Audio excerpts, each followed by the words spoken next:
오늘 묵상할 말씀은 욥기 18장 1절에서 21절까지입니다. 욥의 고난에 대해 세 친구가 돌아가면서 말하고 욥도 각자에게 대답해 줍니다. 그리고 두 번째로 세 친구가 말을 하는데 오늘 본문은 빌닷이 두 번째로 하는 말입니다. 빌닷은 욥이 자신들의 말을 받아들이지 않고 항변하는 것에 대해 욥의 우매함을 꾸짖으며 깨달으라고 말합니다. 그리고 4절에서 욥이 아무리 억울하다고 울분을 터뜨리며 자신을 찢어도 땅이 변하지 않고 바위가 자리에서 옮겨지지 않듯이 인과응보의 원리는 변함이 없다고 말합니다. 당시의 사람들이 세상을 이해하는 가장 높은 지혜와 철학은 인과응보의 원리였습니다. 모든 일에는 반드시 원인이 있고 그에 따른 결과가 있다는 것입니다. 욥의 세 친구는 그 원리에 따라 욥의 고통에는 반드시 원인이 있는데 그것은 하나님 앞에 죄를 지었거나 욥이 무지하기 때문이라고 말했습니다. 그러나 욥의 고통은 분명히 1장에서 밝힌 대로 죄 때문에 온 것이 아니었습니다. 사탄은 인과응보의 원리에 따라 욥이 하나님을 경외하는 것에는 다 까닭이 있기 때문이라고 하면서 욥에게서 재물과 자녀와 건강을 빼앗아가면 하나님을 저주하고 부인할 것이라고 말합니다.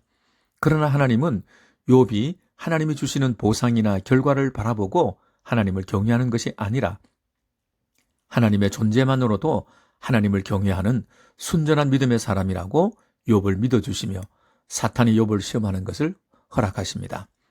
하나님이 칭찬하신 욥의 믿음은 까닭 없어도 하나님을 사랑하고 믿는 믿음이었습니다. 그것이 순전한 믿음입니다.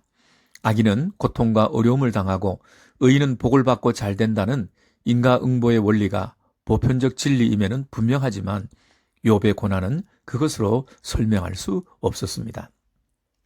성경은 분명히 욥은 죄가 없는 하나님을 순전한 마음으로 경외하는 사람이라고 전제하였기 때문입니다.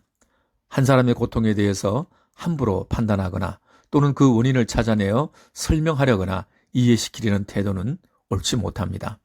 고통 중에 있는 사람에게 할 수 있는 것은 공감과 연대입니다. 그의 아픔과 슬픔에 마음을 함께하며 그의 손을 잡아주며 그 곁에 함께 있어주는 것입니다. 보편적 진리로 설명할 수 없는, 사람이 이해할 수 없는 의인의 고난과 악인의 본성도 있기 때문입니다. 하나님은 까닭 없이 우리를 사랑하시고 선택하셨습니다. 우리에게는 사랑받을 이유나 선택받을 자격이 전혀 없었습니다. 모든 일에 항상 원인이 있어야 결과가 따라오는 것은 아닙니다. 하나님의 은혜는 아무런 까닭 없이 우리에게 주어진 선물입니다. 하나님과의 관계가 깊어질수록 신앙이 성숙해져 갈수록 까닭 없는 행위가 많아집니다. 오로지 그 사람의 존재 자체만으로 서로를 깊이 사랑하고 믿게 됩니다. 빌닷이 악인의 운명에 대해 한 말은 다 진리이고 옳은 말입니다. 악인의 빛은 꺼질 것이고 악인은 그물과 올가미와 덫과 올무와 함정에 빠지고 말 것입니다. 악인에게는 무서운 것이 따르는데 기근과 재앙과 질병과 사망입니다. 악인의 이름은 기억되지 않는 것이 그 후손이 없어질 것이기 때문입니다. 그렇습니다. 문제는 세상사가 꼭 그렇지만은 않다는 것입니다. 악인도 득세하고 번성합니다. 반대로 의인은 억울하게 고난을 받고 누명을 쓰고 죽임을 당하기도 합니다. 하나님은 인과응보의 원리를 보편적 진리로 주셨지만 그것에 매여 있지 않고 초월해서 일하십니다. 지금도 세계 각처에서 재난과 사고로 죽어가는 사람들이 있습니다. 그들이 모두 죄가 있어서 그렇게 되었겠습니까? 분명 그 가운데는 의인들도 있습니다. 어떻게 이 일을 이해할 수 있겠습니까? 모든 것이 하나님의 섭리와 주권에서 나오는 것입니다. 다만 티끌에서 나온 인간의 한계로는 창조주 하나님의 생각과 뜻을 다 알 수 없다는 것입니다. 우리는 어떤 상황이나 조건 속에서도 우리를 향한 하나님의 선하심을 믿습니다. 하나님은 정의와 공의를 시행하시며 사랑과 자비가 풍성하시며 그의 성실하심은 영원하다는 것을 믿습니다. 어떤 상황과 조건에 따라 하나님에 대한 우리의 믿음과 태도는 달라질 수는 없습니다. 빌닷의 말은 옳습니다. 심은 대로 거두입니다.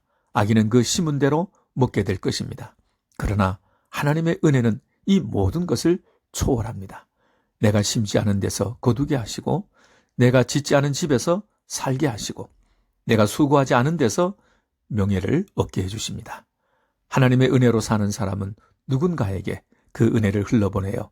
그 사람도 은혜로 사는 사람이 되게 하여 마침내 온 세상을 은혜로 사는 세상으로 만들어 갈 것입니다.